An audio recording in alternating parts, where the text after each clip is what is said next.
नमस्कार, स्वागत है आपका। आप देख रहे हैं इंडिया डेली। मैं हूं आपके साथ विवेक शांडिल्य। नमस्कार, मैं हूं आपके साथ आशीष पांडे। नमस्कार, आपके साथ मैं हूं मोनिका सिंह। और बहुत महत्वपूर्ण आज का दिन है क्योंकि संसद में वित्त मंत्री निर्मला सीतारमण बजट पेश कर रही है और इस दौरान वित्त मंत्री ने कहा है कि सरकार का फोकस है परिवार को ज्यादा से ज्यादा पैसा दिया जाए। वित्त मंत्री ने कहा कि 12 साल से देश का आर्थिक विकास हो रहा है, हम विकसित भारत की ओर बढ़ रहे हैं। वित्त मंत्री इस वक्त बजट पेश कर रही हैं। आपको सीधे पार्लियामेंट भी ले चलेंगे, सदन में ले चलेंगे, जहां पर इस वक्त वित्त मंत्री का अभिभाषण और बजट दोनों जारी है। आज जो बड़ी बात उन्होंने कही है वो आपको सबसे पहले हम डिटेल से बता रहे हैं। उन्होंने कहा कि दुनिया के बाजारों से जुड़ना होगा और भारत इस काम को लगातार कर रहा है। उन्होंने कहा कि हमारा लक्ष्य नंबर 1 अर्थव्यवस्था बनने का है। हमारी सरकार ने रोजगार और विकास के लिए कई काम किए हैं और 2025 में 350 से अधिक आर्थिक सुधारों को शुरू किया गया। ये युवा शक्ति वाला बजट है। वित्त मंत्री निर्मला सीतारमण ने कहा कि भारत बायो फार्मा की शक्ति बनेगा। इसके साथ ही 10,000 करोड़ का ऐलान बायो फार्मा सेक्टर के लिए किया गया है और इससे डायबिटीज जैसी दवाओं को सस्ता किया जा सकता है। कैंसर जैसी बीमारी से लड़ने के लिए दवाओं को सस्ता किया जाएगा, उसका बेनिफिट जो है आज देखने को मिलेगा। बजट की बड़ी बातें आपकी टीवी स्क्रीन पर इस वक्त नजर आ रही हैं। बैंकिंग को लेकर कमेटी का गठन, ये जो है वित्त मंत्री की तरफ से कहा गया है। एवीसीजी कंटेंट क्रिएटर लैब जो है वो बनाया जाएगा। 10 साल में 22 करोड़ की बात को लेकर चीजें कही गई। दिल्ली वाराणसी समेत 7 हाई स्पीड रेल कॉरिडोर की भी जिक्र किया गया। देश में 5 क्षेत्रीय मेडिकल हब बनाने की बात कही गई है। ये तमाम बड़ी बातें इस दौरान बजट में वित्त मंत्री निर्मला सीतारमण कहती हुई नजर आ रही है। देश के हर जिले में गर्ल्स हॉस्टल बनेगा। 3 नए एम्स बनाने की बात कही गई है। खगोल विज्ञान को बढ़ावा के लिए 20,000 युवाओं को ट्रेनिंग दी जाएगी। नारियल संवर्धन योजना शुरू की जाएगी। काजू और कोको के लिए समर्पित प्रस्ताव भी इस बजट में लाया गया। चंदन लकड़ी की गरिमा बढ़ाने के लिए भी जो है वो उपाय किए जाएंगे। सेमीकंडक्टर के लिए जो आज की तारीख में दुनिया की सबसे बड़ी डिमांड है, 40,000 करोड़ रुपए का प्रावधान किया गया। एमएसएमई के लिए, माइक्रो स्मॉल मीडियम सेक्टर के लिए 10,000 करोड़ का डेडिकेटेड फंड बनाया गया। 3 डेडिकेटेड केमिकल पार्क बनाने का ऐलान किया गया है। माइनिंग कॉरिडोर बनाने का ऐलान किया गया है। 10,000 करोड़ से कंटेनर निर्माण योजना की भी शुरुआत की जाएगी। टेक्सटाइल के नवीकरणीकरण के लिए 5,000 करोड़ की योजना का ऐलान। ये टेक्सटाइल वाला मामला इसलिए भी इंपॉर्टेंट है क्योंकि ईयू के साथ बड़ी डील हुई है भारत की और वहां पर एक्सपोर्ट में जो है 0% कर दिया गया है। टेक्सटाइल एक्सपोर्ट में भारत से जो भी सामान जाएगा, जैसे कि बांग्लादेश और पाकिस्तान को पहले सपोर्ट मिलता रहा है, तो भारत के टेक्सटाइल उद्योग को अब कैसे मजबूती दी जाए इसकी कोशिश की जा रही है। तो ये तमाम बड़ी बातें इस वक्त आपकी स्क्रीन पर हैं। और एक्सपोर्ट को किस तरीके से ज्यादा बढ़ावा दिया जा सके, क्योंकि लगातार सरकार का इस बात पर फोकस है कि एक्सपोर्ट ज्यादा होना चाहिए। बहरहाल क्या कुछ कह रही है वित्त मंत्री, एक बार सुन लेते हैं, क्योंकि बजट लगातार जारी है, लगातार घोषणाएं हो रही हैं। तो देखिए, आप तमाम तरह की घोषणाएं जो है वो हो रही हैं और देश में 22 नए जलमार्ग बनाए जाएंगे। जूट ऊन के लिए राष्ट्रीय फाइबर योजना का ऐलान है। 3 राज्यों में माइनिंग कॉरिडोर का ऐलान है। बैंकिंग को लेकर कमेटी का गठन। 10 साल में 22 करोड़ लोगों को गरीबी रेखा से बाहर निकाला गया है। ये काफी महत्वपूर्ण बात हो जाती है। इसके अलावा देखिए, पर कैपिटा इनकम को लेकर भी लगातार बातें हो रही है। 2047 का जो विकसित भारत का लक्ष्य रखा गया, उस दिशा में ये घोषणाएं हो रही है और नौवा बजट जो है वो पेश कर रही है। ये अगर हम करियर के पॉइंट ऑफ व्यू से देखें वित्त मंत्री के, तो काफी महत्वपूर्ण ये बजट फिलहाल लग रहा है। हालांकि देखिए, ये फर्स्ट उसका फेज है और हर बजट 2 फेज में आता है। इसके बाद और धीरे धीरे हम देखेंगे कि किस तरीके से बहुत कॉन्क्रीट बातें जो है वो बजट में निकलकर सामने आती है। विदेशी यात्राएं सस्ती हो जाएंगी, यानी कि भारत से जो लोग विदेश जाना चाहते हैं, घूमने फिरने के लिए यात्रा करते हैं, उनके लिए एक अच्छा जो है वो अच्छी बात सामने आई है। बजट से ज़्यादा एआई के इस्तेमाल पर फोकस किया गया है, यानी कि इस बजट में एआई को लेकर भी प्रावधान जो है वो देखने को मिल रहा है। भारत ने 7% का विकास दर हासिल किया है, जो जीडीपी की बात है। भारत को दुनिया की सबसे बड़ी अर्थव्यवस्था बनाना हमारा लक्ष्य है और फास्टेस्ट ग्रोइंग जीडीपी जो है वो इस वक्त भारत है। और पूरी दुनिया में इस बात की जो है चर्चा है कि सबसे ज़्यादा डायनेमिक जो इकोनॉमी है वो इस वक्त इंडिया की है। फ्लरिश इकोनॉमी है जो इस वक्त इंडिया की है। और देखिए, ग्राउंड जीरो से तमाम हमारे सहयोगी भी एक करके हमारे साथ जुड़ रहे हैं। एक करके तारुफ भी करा देती हूँ। हमारे साथ मुक्ता जुड़ चुकी हैं, रजनीश दिल्ली से हमारे साथ हैं, देवेंद्र जयपुर से हमारे साथ हैं और विकास जम्मू से हमारे साथ जुड़ चुके हैं। पहले देवेंद्र, माफ कीजिएगा, पहले मुक्ता के पास चल लेते हैं क्योंकि मुक्ता के आसपास कुछ लोग नजर आ रहे हैं। मुक्ता, बहुत महत्वपूर्ण आज का दिन, आज आम बजट पेश हो रहा है। बिल्कुल सही कहा आपने। आज का दिन रविवार है, लेकिन उसके बावजूद जो है बजट पेश हो रहा है, लोगों में जो है बहुत उत्सुकता है। आप देख सकते हैं भोपाल में इस वक्त मैं हूं और मेरे साथ काफी लोग हैं, जैसे कुछ युवा जुड़े हैं और बाकी भी लोग जुड़े हुए हैं। इनसे समझते हैं कि ये बजट को कैसे देख रहे हैं। सबसे पहले तो युवा के पास जाती हूँ और उनसे पूछती हूँ, आप कैसे देख रही हैं इस बजट को, क्या उम्मीद है आपको?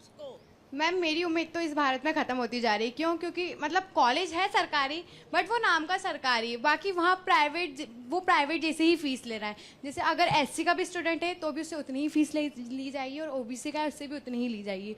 और स्कॉलरशिप भी मात्र एससी और एसटी वालों को मिली जाती है, ओबीसी वालों को भी मिलनी चाहिए। क्यों? क्योंकि वो बच्चे नहीं है, क्या बच्चे सभी हैं इंसान, तो इसलिए सबको ही मिलनी चाहिए। और जैसे री-सीसी होता है, री एग्ज़ाम होता है, जैसे किसी की सप्ली आ जाती है, उस चीज़ का भी वो लोग 1500 रुपये एक्स्ट्रा ले रहे हैं, और उसके बाद भी उसमें सप्ली आ रही है तो उसके बाद भी इसमें वो 1500 रुपये ले रहे हैं। मतलब फीस की दिक्कत है। देखिए युवा को, आप कुछ और लोग हैं इनसे भी पूछती हूँ, आप क्या कहेंगे आज का बजट को लेकर? देखिए, मुझे तो ऐसा लगता है कि ये बजट ना ही छात्रों के लिए आया है, ना ही किसानों के लिए, ना ही मजदूरों के लिए। क्योंकि इसमें अगर हम देखते हैं तो ना ही छात्रों के लिए कोई राहत का रूप में कोई चीज़ सामने आई है, ना ही किसानों के लिए आई है, ना ही मजदूरों के लिए आई है।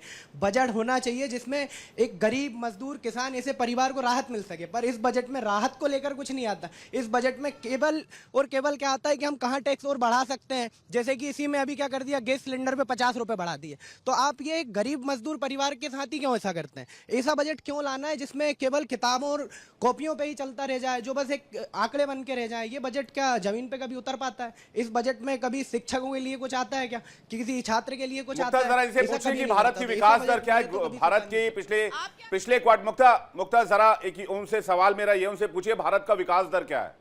भारत की इकोनॉमी किस रफ्तार से, किस दर से जो है वो ग्रो कर रही है? एक सवाल का जवाब दे दें, अगर बजट को लेकर इतना सवाल पूछ रहे हैं तो उन्होंने बजट को अध्ययन किया होगा बारीकी से। बिल्कुल हमारे जी बिल्कुल हमारे एंकर ये पूछ रहे हैं कि जो देश का भारत का जो बजट जीडीपी राइट, जीडीपी जो है उस ग्रोथ रेट के बारे में थोड़ा बताएं आप, मेरे एंकर जानना चाह रहे हैं।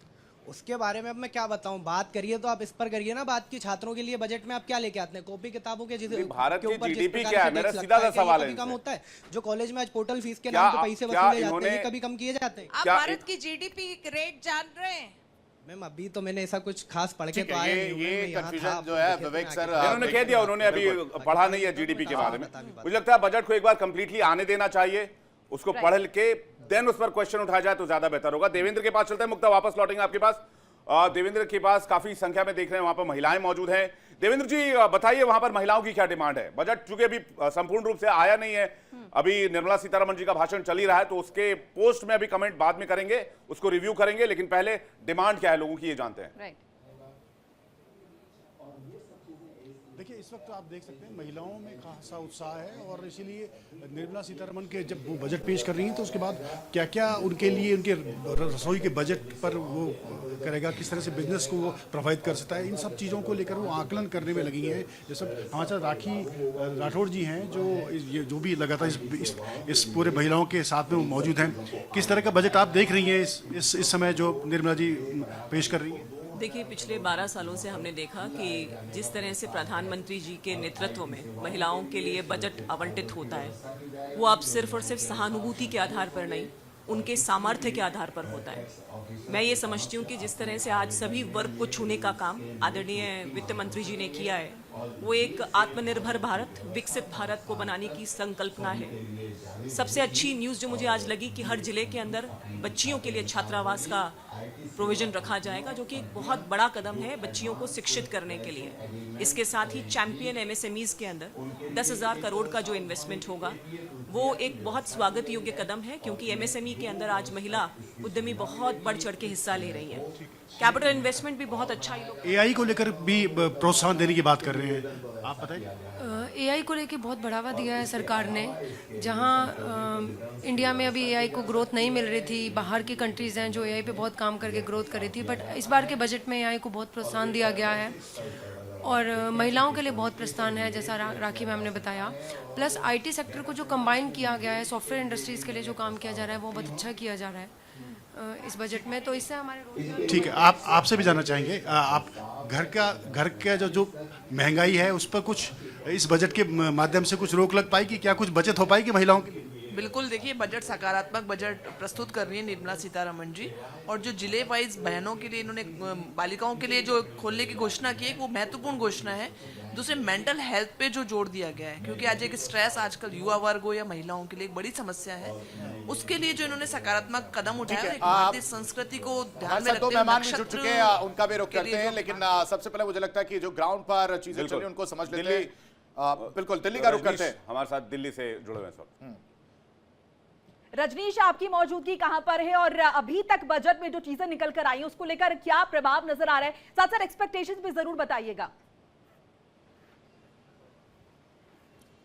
देखिए, निर्मला सीतारमण इस समय बजट पेश कर रही हैं और इस समय मैं मौजूद हूं एशिया की सबसे बड़ी गारमेंट्स की जो मंडी कहा जाए तो गलत नहीं होगा, गारमेंट्स का सबसे बड़ी मंडी एशिया की गांधीनगर में मैं मौजूद हूँ। रेगमा जो रेगमा एसोसिएशन है उनके सारे पदाधिकारी इस समय मेरे साथ मौजूद हैं। यहाँ से देश विदेश में ना सिर्फ कपड़े को इंपोर्ट किया जाता है बल्कि एक्सपोर्ट भी किया जाता है। तमाम लोगों का इस पूरे जो बजट को लेकर क्या इनका रुख है ये जानने की कोशिश करते हैं। संजय जैन जी हमारे साथ मौजूद हैं। संजय जी, निर्मला सीतारमण बजट पेश कर रही हैं, क्या उम्मीद आपको है कि आपके अनुसार क्या चीज़ें उसमें होनी चाहिए इस बार? मैं संजय जैन, रेगमा रामनगर मार्केट गांधीनगर से। मुझे इस सरकार से और हमारे सभी व्यापारियों को इस सरकार से यही उम्मीद है कि हर साल की तरह सिर्फ भरोसा मिलता है आम व्यापारियों को, इस साल बहुत राहत की उम्मीद है और यही हमारे पीएम मोदी साहब ने आश्वासन दिया है। सर, आप प्रेसिडेंट हैं रेगमा के, क्या इंपोर्ट और एक्सपोर्ट ड्यूटी की अगर बात कर ली जाए तो 2025 में जो 25 की बात कर ली जाए या पूरे बीते एक साल की बात कर ली जाए तो कितना प्रभाव पड़ा है व्यापार पे? इस टाइम हमारी मार्केट रेडीमेड के अंदर पिछले कुछ सालों से बहुत मध्य का दौर है और जब से अमेरिकन टैरिफ लगा है 100%, उसके बाद और भी ज़्यादा हमारी लाइन को काफ़ी डिस्टर्ब हुआ। लेकिन पिछले साल के बजट के हमें पूरी उम्मीद है अब की बार और अच्छा आएगा। पिछली बार हमारे को इनकम टैक्स में काफ़ी रिबेट मिली थी, मैं विश्वास करता हूँ अब की बार और भी ज़्यादा रिबेट मिली। इनकम टैक्स की अगर बात कर ली जाए तो इनकम टैक्स को लेकर क्या? However,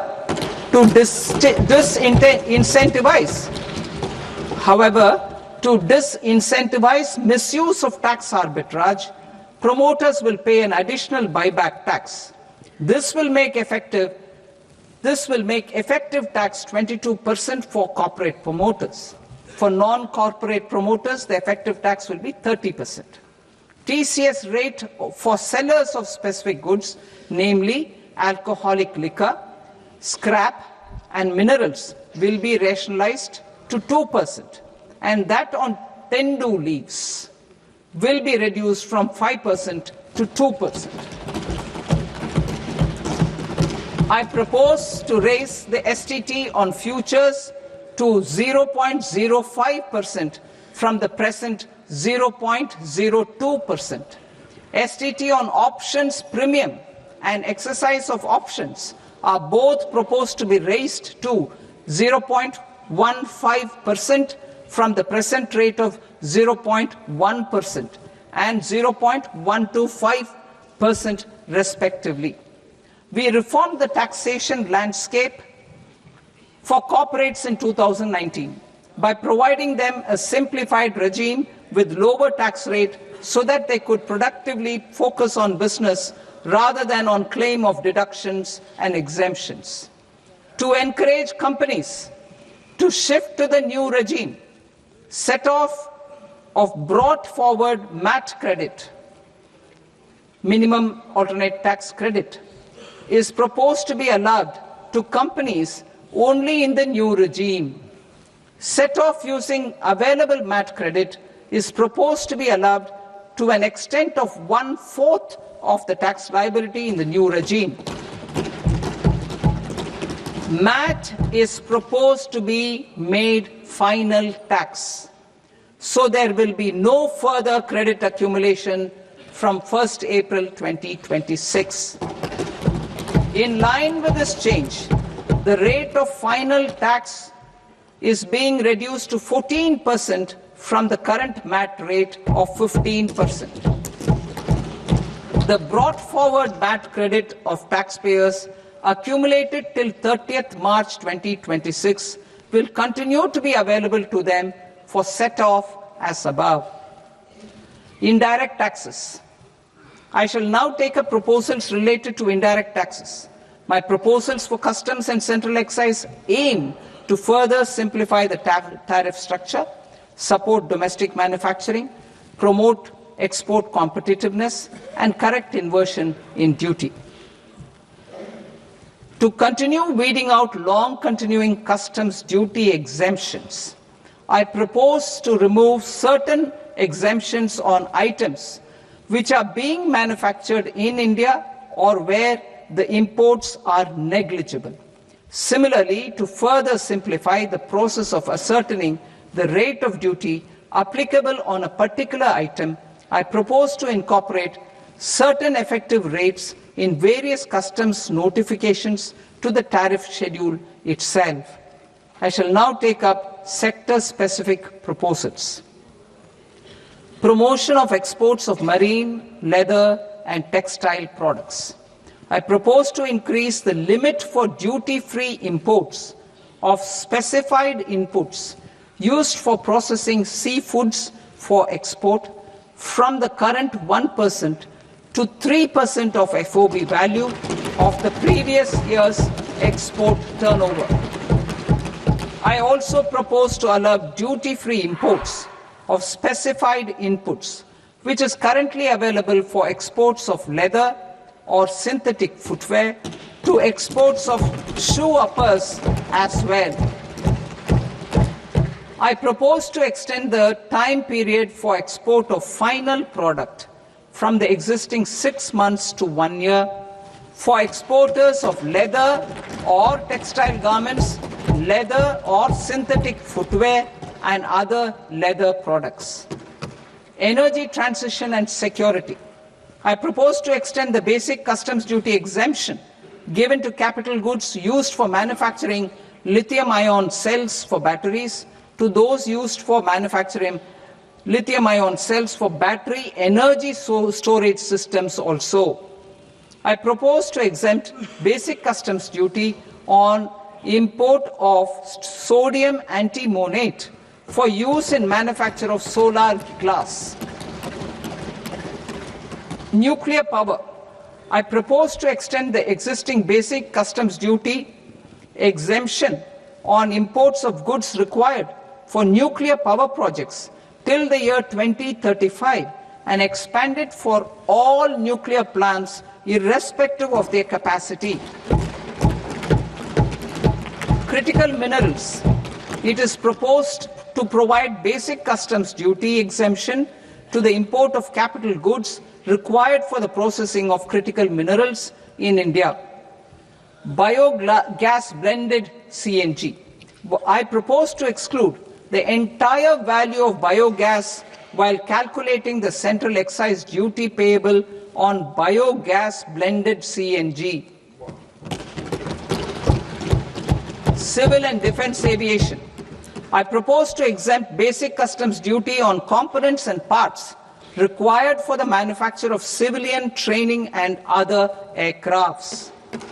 It is proposed to exempt basic customs duty on raw materials imported for the manufacture of parts of aircraft to be used in maintenance, repair, or overall requirements by units in the defense sector. Electronics. To deepen value addition in the consumer electronics sector, I propose to exempt basic customs duty on specified parts used in the manufacture of microwave ovens. Special economic zone. To address the concerns arising about utilization of capacity by manufacturing units in the special economic zones due to global trade disruptions, I propose as a special one-time measure to facilitate sales by eligible manufacturing units in SEZs to the domestic tariff area at concessional rates of duty. The quantity of such sales will be limited to a prescribed proportion of their exports. Necessary regulatory changes will be undertaken to operationalize the measures while ensuring level playing field for the units working in the DTA. Ease of living. To rationalize the customs duty structure for goods imported for personal use, I propose to reduce the tariff rate on all dutiable goods imported for personal use. बातचीत करने के लिए मेहमानों का बड़ा panel हमारे साथ जुड़ रहा है। सुरेश मनचंदा हमारे साथ जुड़ रहे हैं, मार्केट एक्सपर्ट हैं। इसके अलावा डॉक्टर रेणु यादव हैं, शिक्षाविद। प्रवेश जैन हमारे साथ जुड़ रहे हैं, अर्थशास्त्री हैं। दीपक गोयल चार्टर्ड अकाउंटेंट हमारे साथ जुड़ रहे हैं। ग्रुप कैप्टन आशीष साय हमारे साथ जुड़ रहे हैं, जो कि करंट अफेयर एक्सपर्ट हैं और आर्थिक मामलों की जानकार भी हैं। राघव सोनी हमारे साथ जुड़ रहे हैं, सराफा व्यापारी हैं। आप सभी का बहुत बहुत स्वागत है। सबसे पहले रिएक्शन सुरेश मनचंदा जी आपसे चाहूंगा, अभी तक का ये जो बजट मुझे दिख रहा है वो ओवरऑल भारत को कैसे मैन्युफैक्चरिंग हब बनाया जाए, टेक्सटाइल इंडस्ट्री को कैसे दोबारा जिंदा किया जाए आफ्टर ईयू डील, क्या रिएक्शन सर आपका? देखिए, अभी तक का जो बजट सामने आया है उसको देख के ये लग रहा है कि हर एक क्षेत्र को यहाँ पर सरकार ने छुआ है। निश्चित तौर के ऊपर पे अगर आपको विकसित भारत 2047 देखना है और उसकी टाइमलाइन जो है उसको अचीव करना है, तो इस तरीके के बजट्स को एक बार नहीं बार बार आना पड़ेगा। आपके पास में अभी 21 साल का समय शेष बचा है और हर बजट के अंदर में आपको इंप्रूवमेंट्स लेकर के आनी पड़ेंगी।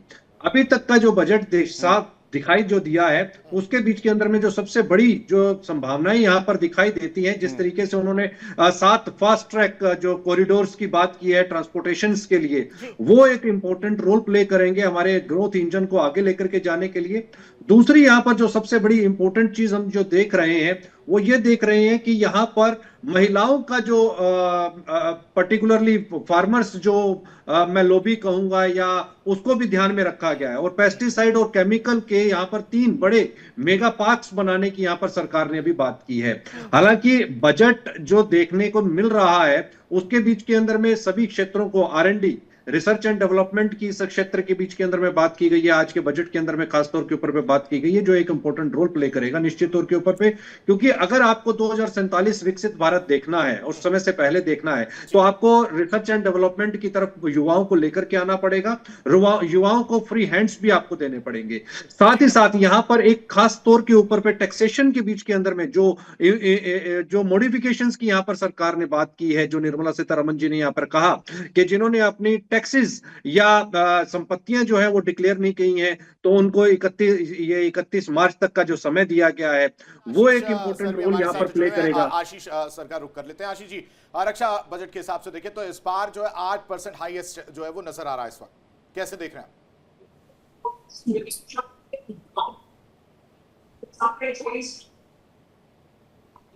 आशीष सर? आवाज आ रही है आपको? जी हाँ, बताएं विवेक।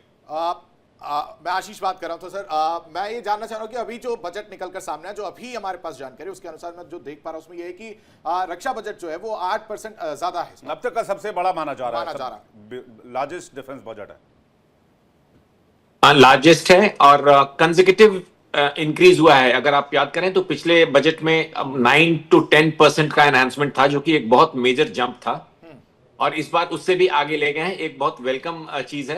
हमारे चैलेंजेस अभी भी बरकरार हैं कि पिछले साल का जो बजट था या उसके पिछले कुछ वर्षों में भी जो डिफेंस बजट एलोकेट हुए हैं because of various reasons of bureaucracy, quality control, the road blocks, हम सारे बजट को यूज नहीं कर पाए डिफेंस में। जितना कैपिटल एलोकेशन था उसका काफी पोर्शन बच जाता है, एक्सपेंडिचर नहीं हो पाता। इसका मतलब गवर्नमेंट की तरफ से पूरी कोशिश है कि डिफेंस को और सहूलियतें दी जाएं, लेकिन because of some other administrative reasons वो सारे बजट यूज नहीं हो पाता है। तो बजट बढ़ाते रहने से कोई ज्यादा फर्क नहीं पड़ता, but it's a welcome step.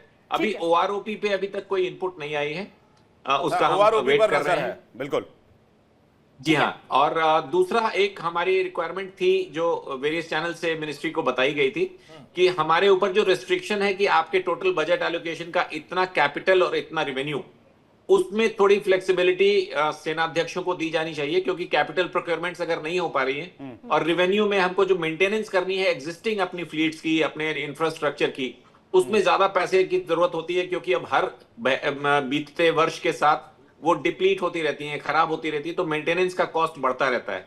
उसमें अभी कोई डायरेक्ट इंफॉर्मेशन नहीं आई ठीक है। है कैप्टन साहब, आपके एक पास और लॉटरी, मुद्दा डॉक्टर रेनू, मोटा मैं लॉटरी हूँ आपके पास लॉटरी। डॉक्टर रेनू यादव हमारे साथ जुड़ी जो कि शिक्षाविद हैं। डॉक्टर रेनू, एजुकेशन के फील्ड में आप क्या देख पा रही हैं, क्या एक्सपेक्टेशंस है? कुछ छात्रों को भी हम सुन रहे थे, बहुत सारी उम्मीदें थी और उनका कहना था कि हर बार एक्सपेक्टेशंस तो हम लोग करते हैं लेकिन वो पूर्ण नहीं हो पाती हैं। डॉक्टर रेनू।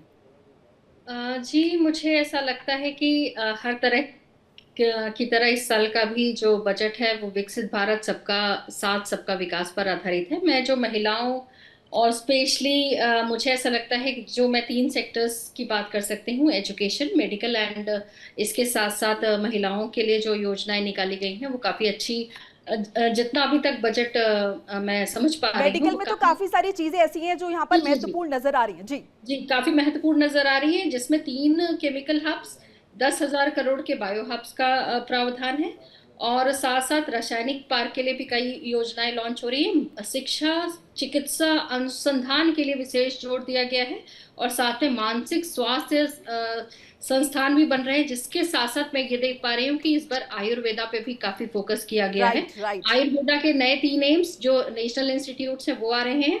आयुर्वेदा के अनुसंधान पर यहाँ पर जोर दिया जा रहा है और आयुर्वेदिक प्रोडक्ट के एक्सपोर्ट को भी बढ़ावा देने की बात की जा रही है। तो मुझे ऐसा लगता है, और साथ साथ भारत को मेडिकल टूरिज्म का हब भी बनाया जा रहा है, उस पर भी जोर दिया जा रहा है। तो मुझे ऐसा लगता है कि इस बार आयुर्वेदा, मेडिकल पे तो काफी फोकस किया गया है। साथ साथ आप देखेंगे डायबिटीज, कैंसर जैसी गंभीर बीमारियों की दवाइयों को भी सस्ता करने की बात कही जा रही है। तो मुझे ऐसा लग रहा है कि मेडिकल के क्षेत्र में तो इस बार काफी कुछ यहाँ पर मिला हुआ है। और डॉक्टर रेनू, अगर हम डायबिटीज या फिर कैंसर जैसी बीमारियों को एड्रेस करते हैं तो वाकई में वो संजीदगी सरकार की नजर आती है, क्योंकि लाइफस्टाइल डिजीज है दोनों ही और बहुत कॉमनली आजकल ये नोटिस की जा रही है। जी, इसके साथ साथ 5 यूनिवर्सिटी का भी प्रावधान रखा गया है जो कि औद्योगिक एरिया कॉरिडोर के पास होंगी।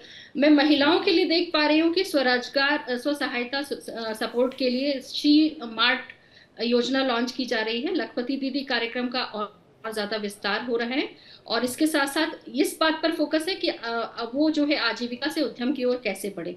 और सबसे अच्छी जो आज की मुझे बात लग रही है वो ये लग रही है कि हर जिले में जो एक गर्ल्स हॉस्टल का प्रावधान रखा गया है, मुझे वो इस बजट की सबसे इसकी बहुत चर्चा है। बिल्कुल सही कह रही हैं आप, इसकी बहुत चर्चा है। दीपक गोयल जी के पास जा रहा हूं जो कि चार्टर्ड अकाउंटेंट हैं। दीपक गोयल जी, मिडिल क्लास, इनकम टैक्स वाला क्लास जो सैलरीड क्लास है, क्या वो खाली हाथ रह गया इस बार? हाँ, इस बार बजट में इनकम टैक्स स्लैब पे कोई बदलाव नहीं किया गया है, लेकिन सिंप्लीफाइड फॉर्म डिजाइन किए गए हैं ताकि आम आदमी भर सके। मॉर्टल एक्सीडेंट क्लेम की रकम को इनकम टैक्स से छूट दी गई है। ओवरसीज टू प्रोग्राम पर 5% की जगह 2% टैक्स लगाया जाएगा। एजुकेशन और मेडिकल पर्पज पर 5 की जगह 2% टैक्स किया गया है। टैक्स अनुमान 34 लाख करोड़ का है। नहीं, लेकिन इसमें एक चीज अभी शायद अभी आया नहीं, अभी लगभग 83 लाख लोगों के रिफंड अभी तक नहीं आए हैं। इस बारे में शायद कोई चर्चा होनी चाहिए थी कि वित्त मंत्री पार्लियामेंट में कुछ बताएं इस बारे में। 83 लाख लोगों का जो रिफंड रोका गया है वो अभी रिडिजाइनिंग स्ट्रक्चर में लाया गया है और उसके लिए एक सिस्टम बनाया गया है ताकि सभी जो भी लाभांशी करता है रिफंड के, उनको जल्द से जल्द रिफंड पहुंचाया जाए। आते हैं सर आपके पास। एक सवाल और जल्दी से, आशीष माफ कीजिएगा, मैं एक सवाल जल्दी से और पूछ लूं दीपक जी से। ये जो सजा वाला प्रावधान हटा के जुर्माना का प्रावधान लगाया गया है, ये वाला थोड़ा बताइएगा कि इसमें जो है वो अब सजा नहीं होगी, छोटी मोटी जो गड़बड़ियां उसमें जुर्माने का प्रावधान किया गया है, उसको चेंज किया गया है, ये क्या मैटर है? छोटी मोटी गड़बड़ियां मानव भूल की वजह से हो जाती है, उनपे अगर अपन सजा देंगे तो वो मानव अधिकार के खिलाफ हो जाएगा, इसलिए उसपे सजा, जेल की सजा ना हो हटाकर माननीय प्रधानमंत्री जी के माध्यम से जो सजा हटाकर पेनल्टी का प्रोविजन किया गया है, कुछ हद तक देश हित में और समाज हित पर वित्त मंत्री द्वारा, और ये तस्वीरें आप देख रहे हैं बजट पढ़ने के बाद वो बाहर की तरफ आती हुई, और बहुत डिटेल में हम धीरे धीरे समझाएंगे कि आखिर क्या कुछ हुआ है। संसद की कार्यवाही फिलहाल बिल्कुल बड़ी खबर आ रही है मोनिका, एक बड़ी खबर दर्शकों को बता दें। बजट अभिभाषण पढ़ दिया गया है, बजट पेश कर दिया गया है, संसद एडजर्न कर दी गई है। कल सुबह 11 बजे तक तो अभी तक जो बजट अब आ चुका है, बजट को रिव्यू करेंगे। सबसे पहले विकास अब्रुल के पास चलते हैं, ग्राउंड जीरो पर। विकास हमारे साथ जम्मू से लाइव है, कुछ लोग भी उनके साथ हैं। वो इस बार के बजट को कैसे देख रहे हैं और बजट पर उनका क्या रिएक्शन है, विकास, ये जानना चाहेंगे। जी बिल्कुल, देखिए सब अक्सर देखा गया कि भारत में ज्यादातर जो चर्चाएं हैं वो एक चाय की चुस्की पे होती है और चाय की टपरी के पास ही खड़ा हूं। यहाँ पे कुछ लोग जो चाय पी रहे थे, इनसे बात करेंगे। सर, बजट पेश हो रहा है, वित्त मंत्री निर्मला सीतारमण ने बजट पेश किया है, आपको क्या उम्मीदें हैं इस बजट से? सर, हमें तो यही उम्मीदें हैं कि आम जनता को लेकर जो बजट पास होगा उसको थोड़ी राहतें मिले, थोड़ा हर एक चीज़ में रेट कम हो। जैसे अभी खाना, कुछ राशन वगैरह कुछ भी लेना जाना हो तो सब कुछ रेट हाई हैं, और पेट्रोल डीजल वगैरह सबके रेट हाई हो रहे हैं। तो ना बंदा पेट्रोल दूसरी हिसाब से गैस किए गए, इसको लेकर भी इनका रिएक्शन लीजिएगा। बिल्कुल। और जैसे कोई किसी बंदे ने अगर नया काम शुरू करना जी टैक्स स्लैब को लेकर इस बार कोई चेंज नहीं किया गया, पिछली बार चेंज किया, इस बार चेंज नहीं किया गया, इसको आप क्या कहते हैं? सब इसके बारे में तो इतनी नॉलेज नहीं, लेकिन टैक्स स्लैब तो चलो थोड़ा कम होना चाहिए, क्योंकि हर लोगों को रियायत मिलनी चाहिए, लोगों की थोड़ी रियायत मिलनी चाहिए, क्योंकि टैक्स वैसे भी बहुत हाई लेवल पे जाता है। अब छोटे जो लेबर है उसके लिए भी लेबर वो भी होता है कि उनका भी थोड़ी पे लेवल कम होती है, तो उनको भी टैक्स ज़्यादा पे करना पड़ता है, तो उनको भी थोड़ी राहत मिलनी चाहिए। लगातार हमने देखा सोना चांदी के भाव बढ़ रहे हैं और लगातार महंगाई बढ़ती जा रही है। क्या लगता है आपको जो इस बार बजट पेश होगा इसमें आम लोगों को राहत मिलेगी? मिलनी तो जरूर चाहिए। अमीर बंदों को कोई फर्क नहीं पड़ेगा, गरीब की तो जेब में फर्क पड़ता है। अभी कोई बेटी की शादी होगी उसके लिए सोना खरीदना वगैरह पड़ेगा, तो कहाँ पे रेट पहुंचे हुए, जमीन और आसमानों का फर्क कर दिया इन्होंने। तो थोड़ी राहत मिलनी चाहिए। जी बिल्कुल, देखिए राहत जो है जरूर मिलनी चाहिए। अब यहीं पे हम बात करेंगे जो चाय का काम करते हैं, यहाँ पे भी एक निम्न से व्यापारी हैं। व्यापारियों के लिए खासकर हमेशा उम्मीद होती है कि कुछ ना कुछ उनको इस बार बजट में कुछ उनके लिए स्पेशल है। क्या लगता है आपको इस बार बजट में आम लोगों के लिए, छोटे लोगों जो व्यापार करते हैं उनके लिए कुछ आएगा? ठीक है, आपके पास यहाँ पर विकास लौट रहे हैं, हमारे साथ अनुज भी बने हुए लखनऊ से। अनुज, आपकी मौजूदगी कहाँ पर है और क्या कुछ, देखिए बजट तो पढ़ दिया गया है पूरा, लेकिन अब रिएक्शंस आने की बारी है। देखिए जो ये बजट बनाया गया था इसमें प्रमुख 3 कारण थे, जिसमें कि आर्थिक को आगे बढ़ाया जाए उस पर खासा ध्यान था, लोगों की जो उम्मीदें हैं उसको पूरा किया जाए, और सबका साथ सबका विकास के तौर पे था। ये विकसित भारत का 2026 का बजट था। बजट में खासतौर पर बहुत अहम बातें की गई हैं, गर्ल्स हॉस्टल की बातें की है, 7 जो हाई स्पीड रेल कॉरिडोर की बात की गई, एम्स की बात की गई, तो ये तमाम अपनी बातें रखी गई। पर मेरे साथ कुछ और लोग हैं, उनसे बात कर लेते हैं आखिर उनको बजट कैसा लगा और क्या उम्मीदें थी।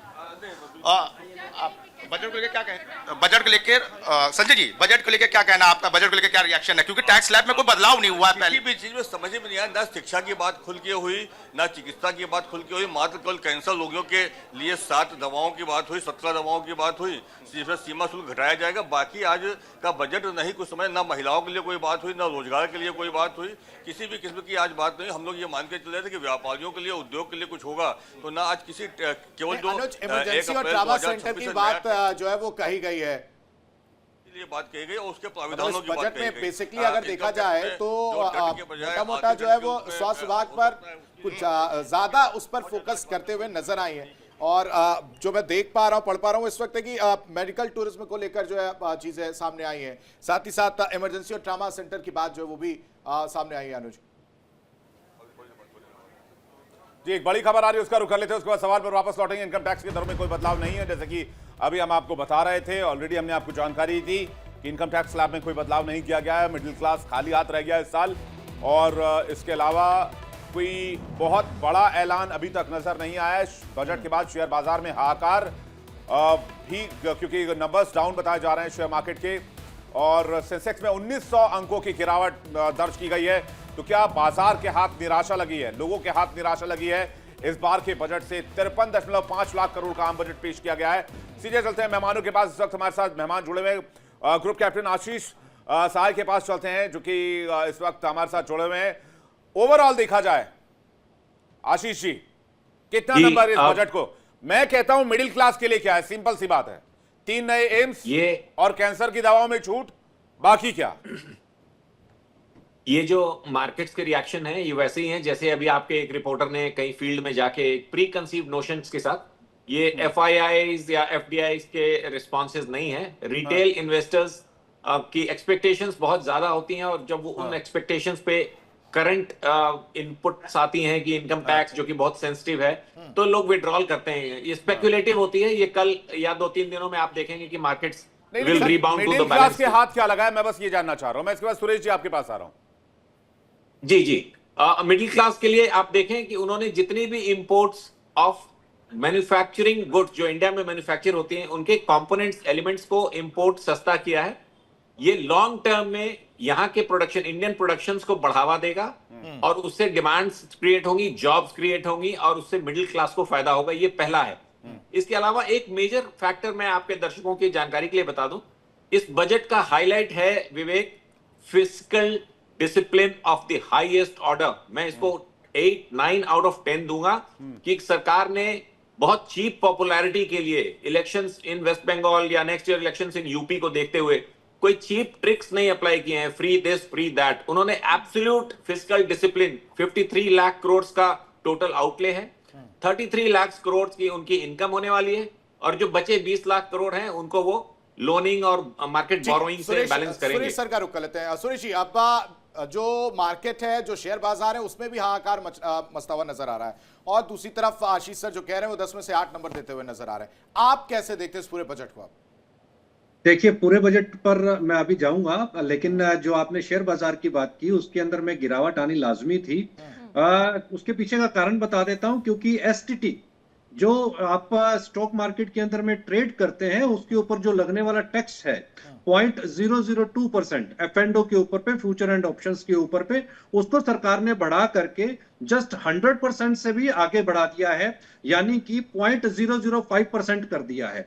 आप देखें, सुबह मार्केट जब चल रहे थे और जब बजट चल रहा था तो मार्केट्स ग्रीन सिग्नल्स के साथ थे और जैसे ही एसटीटी को अनाउंस किया गया, हालांकि जो जितने भी ट्रेडर्स हैं, ब्रोकर्स हैं, इक्विटी मार्केट में ट्रेड करने वाले लोग हैं, वो एक्सपेक्ट कर रहे थे कि इसको शायद कम किया जाएगा, 0.001% किया जाएगा, लेकिन सरकार इसके बिल्कुल रिवर्स चली गई, 0.005% कर दिया गया है। इसी वजह से एक हैवी सेलिंग यहां पर हमने शेयर बाजार के अंदर में आते हुए देखी है और ये आगे भी हो सकता है कि 1-2 दिन कंटिन्यूएशन के अंदर में रहे। दूसरी सबसे बड़ी बात इसके बीच के अंदर में जो हमने देखी, देखिए एक चीज को हमें समझना पड़ेगा। जब पहला बजट, मुझे याद है 26 नवंबर 1947 को पेश हुआ था, आजाद भारत का जो पहला बजट था वो 171 करोड़ रुपए का था, सिर्फ मात्र 171 करोड़ रुपए का। आज आप 53 लाख करोड़ रुपए का बजट लेकर के आए हैं। दूसरी यहां पर आपको एक बात ध्यान रखनी पड़ेगी कि इस बजट के बीच के अंदर में बिल्कुल ये क्लियर था कि इस बार इनकम टैक्स के अंदर में कहीं कोई रिबेट नहीं मिलेगी, क्योंकि आप पिछले साल जो 12 लाख रुपए की एक समय सीमा, एक जो बजट को, ये टैक्सेस को लेकर के जो सीमा दी गई, वो एक अच्छी खासी टैक्स पेयर्स के लिए सीमा थी। 12 लाख रुपया बहुत ज्यादा होता है, ठीक ठाक है, और गवर्नमेंट ने पिछले साल उसको अनाउंस कर दिया। इस बार कोई उम्मीद नहीं थी किसी तरीके की कि इस बार आपको टैक्स के बीच के अंदर में इस तरीके की कोई रिबेट मिलेगी। तीसरी सबसे बड़ी बात, इस बजट के अंदर में एक्सपोर्ट और इंपोर्ट के ऊपर बड़ा फोकस किया गया है, क्योंकि आपका जो फिस्कल डेफिसिट है उसको रिड्यूस करने की यहाँ पर जरूरत है। अभी पीछे हाल ही के अंदर में सरकार इसी चीज को लेकर के आ रही थी कि किसी तरीके से फिस्कल डेफिसिट को कम किया जाए और फ्री ट्रेड एग्रीमेंट्स सरकार ने की, क्योंकि अमेरिका की तरफ से एक टैरिफ की जो बोर है, तलवार है, वो लटकी हुई थी। उसको देखते हुए सरकार ने कई देशों के साथ में फ्री ट्रेड एग्रीमेंट्स किए, जिसमें हाल ही के अंदर में यूरोपियन यूनियन भी आपके सामने है। इसका जो इम्पैक्ट आना है वो इम्पैक्ट, ठीक है, निश्चित तौर के ऊपर पे आपके एक्सपोर्ट्स को जरूर इंक्रीज करेगा। इंपॉर्टेंट सवाल मैं आपसे और सुरेश जी लेना चाहूंगा, जो सवाल मैंने आशीष जी से भी लिया था, क्या इसमें सैलरीड क्लास और मिडिल क्लास पूरी तरह से इस बार के बजट में इग्नोर हुआ है और ये बजट पूरी तरीके से फोकस्ड है कैसे एक्सपोर्ट बढ़ा जाए और भारत को कैसे मैन्युफैक्चरिंग हब बना जाए? देखिए, सैलरीड, आप एक चीज मैं आपको बता दूं, क्योंकि बजट जो है अब वो उस तरीके का बजट नहीं है कि पूरा साल यही धर्रा चलेगा। आपके पास कभी भी अनाउंसमेंट्स दूसरी भी आ सकती हैं। जैसे अभी पिछले साल का मैं आपको उदाहरण दूं, जीएसटी के अंदर में रिबेट्स दिए गए ताकि जो परचेजिंग पावर्स हैं वो लोगों की इंक्रीज हो। सैलरीड पर्संस के लिए वहां पर आपके पास में काफी इंस्ट्रूमेंट्स निकल करके आए, ताकि जो दीपावली से पहले की आपको बात बता रहा हूं, ताकि लोगों की जो परचेजिंग पावर है वो आफ्टर ट्रम्प के 50% टैरिफ के बाद कि भारतीय बाजार हिल ना जाए, तो कैसे कैश फ्लो को बढ़ाया जाए, इसके लिए जीएसटी रिफॉर्म किए गए थे। और ताकि आपकी परचेजिंग पावर जो है वो इंक्रीज हो। आज का जो बजट है, देखिए, आपके हाथ में पैसा रहना चाहिए और ये बिल्कुल अर्थव्यवस्था का और अर्थशास्त्र का ये नियम है, फंडामेंटल रूल है कि जब तक बाजार के अंदर में लिक्विड जो है वो सर्कुलेशन के अंदर में नहीं रहेगी, तब तक इकोनॉमी ग्रो नहीं करती। और ग्रोथ के इंजन को अगर आपको इंक्रीज करना है तो लोगों के हाथ में आपको पैसा देना पड़ेगा, बिल्कुल, और निश्चित तौर के ऊपर पे देना पड़ेगा, ताकि उनकी जो स्पेंडिंग कैपेसिटी है, जो परचेजिंग पावर्स है, वो इंक्रीज हो सके। सुरेश जी, यानी ये समझिए कि 2047 विकसित भारत की जो बात लगातार गवर्नमेंट कर रही है, उस दिशा में ये महत्वपूर्ण है बजट। लेकिन कॉमन मैन के लिहाज से, जो कि हर बार ये उम्मीद करता है, भले ही पिछले साल हो गई हो, लेकिन वो ये उम्मीद करता है कि थोड़ी और राहत जो है वो मिल जाए, तो वो राहत तो नहीं दिख रही है। तो ऐसे में नहीं, इसको दूसरे एस्पेक्ट से आपको समझना पड़ेगा। जब हम इंफ्रास्ट्रक्चर डेवलपमेंट की बात करते हैं तो इंफ्रास्ट्रक्चर डेवलपमेंट के बीच के अंदर में एक कॉमन आदमी डायरेक्टली इन्वॉल्व होता है। आपके जो शहर से जो रोड निकलेगी, उससे रोजगार भी पैदा होंगे, उससे आपकी जो लैंड की जो वैल्यू है, जो वहां पर आपकी लाइवलीहुड्स है, वो इंक्रीज करेंगी।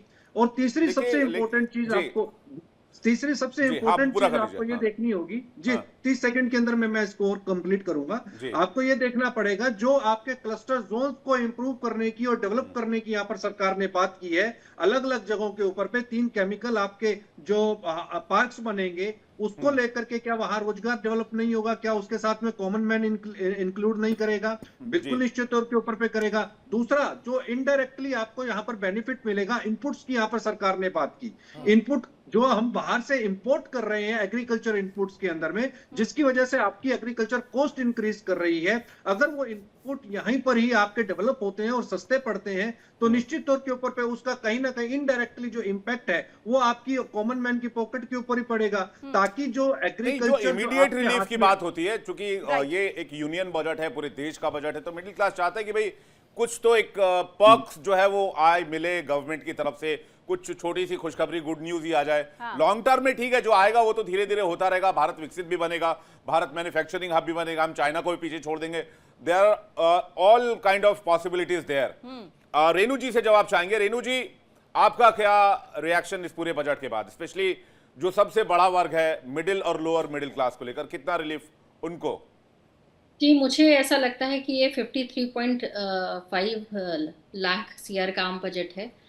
बहुत बड़ी बड़ी योजनाएं लॉन्च हो रही हैं, और बहुत जो आज हम लोग देख पा रहे हैं कि हमारी विकास की दर जो 7% है, इन योजनाओं से मुझे लगता है कि विकास की दर और आगे बढ़ेगी। लेकिन जो, जैसा कि अभी मैं सुन पा रही हूँ और समझ पा रही हूँ कि जो एक क्षणिक खुशी होती है एक मिडिल क्लास की, वो कहीं पे मिसिंग है।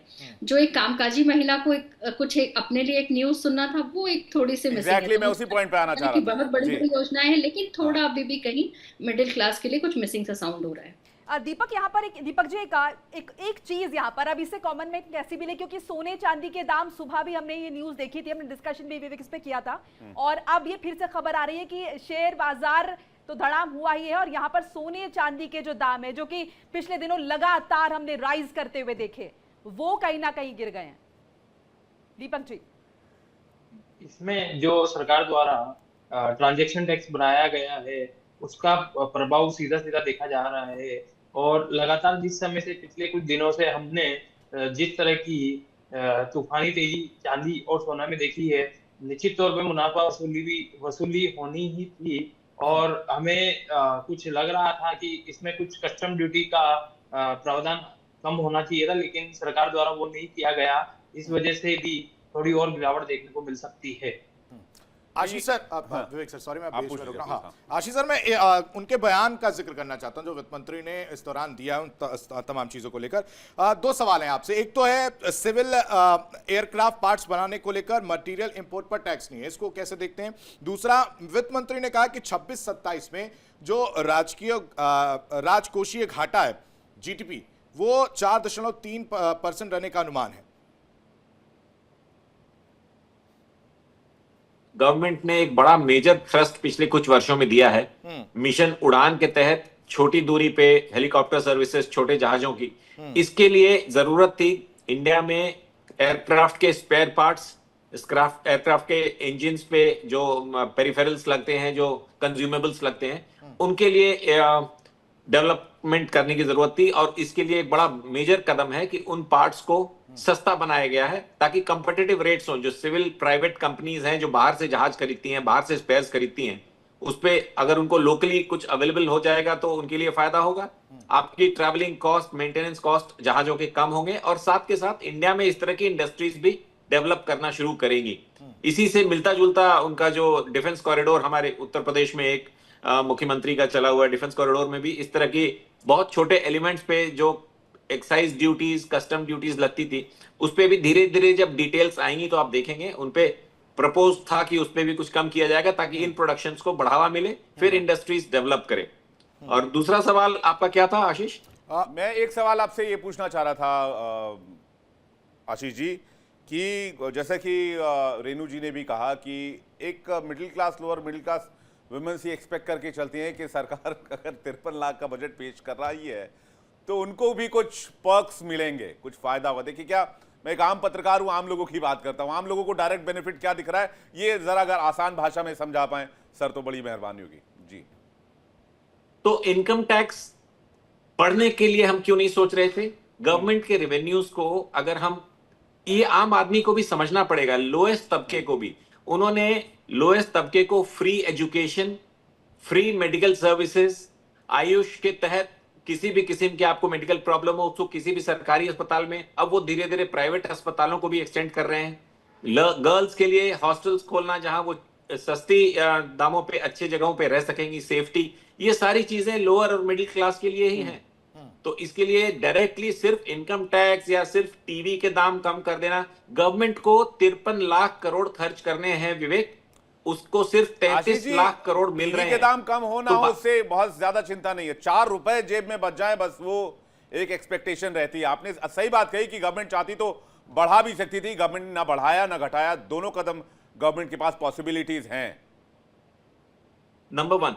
नंबर 2, ये जो इनडायरेक्ट फैसिलिटीज दी जाती हैं in the manner of subsidies, या पिछले साल जो 12 लाख तक ले गए थे, या लेडीज के लिए, ये इसको अभी it is too early to say कि मिडिल क्लास के लिए या लोअर क्लास के लिए इस बजट में कुछ नहीं है। सारे डिटेल्स को इकोनॉमिक सर्वे से अगर आप पढ़ रहे होंगे प्रपोजल। ठीक है सर, हमारे साथ राघव सोनी जुड़ चुके हैं जो कि सराफा व्यापारी है। राघव जी, आपका भी स्वागत है इंडिया डेली में। बजट आ गया है और के चेहरे पर तनाव बहुत है मोनिका।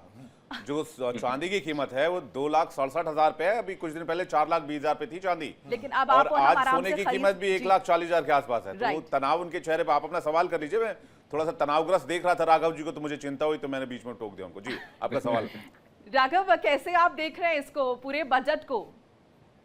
नमस्ते, मेरा नाम राघव राज सोनी है और बजट के लिए स्पेसिफिकली हमें ज्वेलरी में कुछ ऐसा राहत दिखी नहीं है, लेकिन एनालिसिस इस बजट को पूरी तरीके से करेंगे तो हो सकता है कि शायद कहीं ना कहीं ज्वेलरी सेक्टर के लिए और जो मध्यम व्यापारी है हमारे जैसे जो आज भी ऑर्डर्स पे काम करते हैं और ज्वेलरी को उस तरह से कस्टमर्स को देना चाहते हैं, तो वहाँ पर हमारे लिए क्या राहत है और हम हमारे कस्टमर्स को कहाँ बेनिफिट दे सकते हैं, इसमें ये देखना ज़रूरी होगा। लेकिन डायरेक्टली अगर देखा जाए तो बजट के थ्रू हमें सोने और चांदी पे असर आता कुछ खास दिख नहीं रहा है, लेकिन पिछले 3 दिनों में जिस तरह से सोना और चांदी में उछाल भी आया है और गिरावट भी आई है, तो इस समय में बजट का आना एक बहुत ही इम्पोर्टेंट टाइम है हमारे लिए। तो कल की जो आने वाला कल है वहां से हमें पता चलेगा कि मार्केट कहाँ जाता है और किस तरह के कस्टमर का इनपुट रहता है इस बजट को लेकर। ठीक है, सुरेश मनचंदा साहब, आप चीजों को देख रहे हैं, आप व्यापारी वर्ग भी जो है वो शायद कंफ्यूज नजर आ रहा है इस वक्त, और अगर इस पूरे बजट को देखा जाए तो व्यापारियों के लिए क्या है इसमें? अगर इस पूरे बजट के अंदर में व्यापारियों के लिए देखें तो 2 चीजें अहम हैं। एक है कि गवर्नमेंट ने एमएसएमई सेक्टर के लिए एक अलग से एलोकेशन किया है, लोन को देना है, और उस लोन के वैल्यू को इन्होंने इंक्रीज किया है ताकि एसएमई, और जैसे निर्मला सीतारमण जी ने कहा कि एसएमई के नए जो दिग्गज हैं वो बाजार के अंदर में पैदा करने हैं, यानी कि आप ये लगा करके चलें कि जो एसएमई सेगमेंट है उसको यहाँ पर एक तवज्जो दी गई है, और दूसरा जो टैक्सेस के बीच के अंदर में रिबेट है थोड़ी बहुत वहां, वो भी यहाँ पर अनाउंस की गई है। एमएसएमई सेगमेंट को आप दरकिनार कर भी नहीं सकते थे बजट के अंदर में अगर आपको ग्रोथ के इंजन को आगे लेकर के जाना है। मैन्युफैक्चरिंग यूनिट्स के लिए यहाँ पर गवर्नमेंट ने साफ कहा है, और बहुत सारे जो कंपोनेंट हैं, जो पार्ट्स हैं, डिफेंस सेक्टर के लिए जो मैन्युफैक्चरिंग यूनिट्स हैं, उनके जो इंपोर्ट्स हैं, जो पार्ट्स इंपोर्ट होने हैं, उनको यहाँ पर एक राहत दी गई है, आपको रिलैक्सेशन मिला है उनकी इंपोर्ट ड्यूटीज के ऊपर पे। और तीसरी सबसे इंपॉर्टेंट चीज जो यहाँ पर दिखाई देती है, जो गवर्नमेंट ने फ्यूचर के ऊपर पे और ऑप्शन के ऊपर पे जो टैक्स वैल्यू को इंक्रीज किया है, चाहे वो फ्यूचर हो, फ्यूचर के अंदर में 0.002% से 0.005% और ऑप्शंस के ऊपर भी यहाँ पर tax increase Ashish ji, 30 seconds आपके पास है क्योंकि वक्त की बहुत कमी है। 30 सेकंड्स में अपना कमेंट पूरा कर लीजिए जो आप कहना चाह रहे हैं। 30 सेकंड जल्दी से। सिर्फ एक लेआउट देता है। अभी पिछले कुछ दिनों में मोनिका जी राम जी के थ्रू लोएस्ट तबके के लिए 100 से बढ़ाकर 125 days of guaranteed job in a year, बहुत मेजर जंप है, नंबर 1। और मिनिमम वेजेस को हर साल सरकार 2 बार बढ़ा रही है। आज स्किल्ड, सेमी स्किल्ड और नॉन स्किल्ड में 700 से लेकर 1000 रुपए पर डे का वेजेस बढ़ाया हुआ है। क्योंकि जीएसटी पे रेवेन्यू सरकार ने काफी कमा लिया है, तो अगर वो डायरेक्ट फॉर्म में आम लोगों को मिल जाता है। बहरहाल आपने जो पॉइंटर समझाया उसके लिए आप सभी का बहुत बहुत शुक्रिया। और हमारे साथ देवेंद्र अभी जुड़े हुए हैं जयपुर से। देवेंद्र, क्या माहौल बजट को लेकर? संक्षेप में बजट को लेकर महिलाओं में खासी प्रतिक्रिया है। रसोई और दूसरी चीजों से बढ़कर अलग बजट में क्या दिया गया है, उस पर आपकी क्या प्रतिक्रिया है? किस तरह से आप इस बजट को देखती हैं? देखिए, जो अभी नए पहलू छुए हैं, मतलब हर किसी के थॉट अलग होते हैं, चॉइस अलग होती है। तो जो पहले छूट जाते थे ना, उनको भी ना इसमें शामिल कर लिया गया है। जैसे पेड़ों को, चंदन के पेड़ों को शामिल किया है। चंदन के पेड़ों की कॉस्ट कितनी होती है? और लाल चंदन है 1500 रुपये नर्सरी में मिल रहा है, और दूसरा चंदन जो 1000 रुपये मिल रहा है। तो चंदन के पेड़ों पे भी जोर दिया गया है, कृषि पे जोर दिया गया है। यहाँ तक कि ये अपन घरेलू महिलाएं होती हैं, बिल्कुल, जो अपने जानवरों को पालती हैं, उनके लिए भी उन्होंने जोर दिया गया है। आप बिल्कुल देवेंद्र से ना, मैं ये बजट बहुत शानदार बजट बताती हूँ, वो इसलिए कि चलिए कहीं से तो ये जो रिएक्शन है सेटिस्फैक्टरी दिखाई दे रहे हैं। आशीष, शुक्रिया आपका देवेंद्र तमाम बातचीत जानकारी के लिए। हालांकि वो जो डायरेक्ट राहत की उम्मीद हम कर रहे थे, वो डायरेक्ट राहत यहाँ पर दिखाई नहीं दी। सरकार ने कोशिश की है कि बहुत प्रोग्रेसिव बजट को बनाया जाए, लेकिन मिडिल क्लास कहीं ना कहीं यहाँ पर डिससेटिस्फाइड सा जो है वो दिखाई दिया है। बहुत शुक्रिया हमारे साथ सभी मेहमानों का जुड़ने के लिए। रुकते कुछ पलों के लिए, लेकिन इंडिया डेली अब आपके स्मार्ट टीवी पर मौजूद है। इंडिया डेली 24/7 अब इन सभी प्लेटफॉर्म पर लाइव।